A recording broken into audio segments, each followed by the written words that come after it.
Привет, друзья! Сегодня я расскажу вам о своей семье.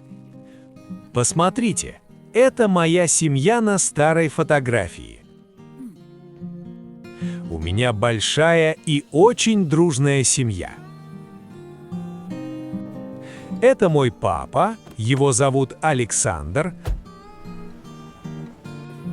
Он много лет работает инженером в офисе. А это моя мама, ее зовут Елена. С утра до вечера она работает в банке. Мама очень добрая и очень любит готовить. У меня есть младший брат, которого зовут Иван. Он обычный школьник и любит активный спорт. У него есть веселая и большая собака. Также у меня есть милая младшая сестра. Ее зовут Анна, она тоже ходит в школу. Сейчас ей уже исполнилось 10 лет. Мы часто и с удовольствием отдыхаем вместе. Каждые выходные мы едем в деревню на машине. Там у нас есть красивый и уютный дом. Летом там хорошо, тепло и солнечно.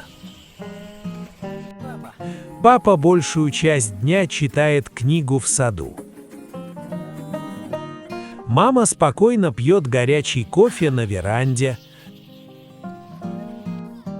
Брат и сестра весь день играют в мяч. Собака Шарик бегает по траве за ними. А я в это время фотографирую свою семью. Вечером папа жарит мясо на гриле. Мы много разговариваем, смеемся и шутим. В нашем доме живет еще наша бабушка. Она часто печет для нас вкусные блины. Я очень люблю свою прекрасную семью. А у вас большая семья? Напишите ответ в комментариях.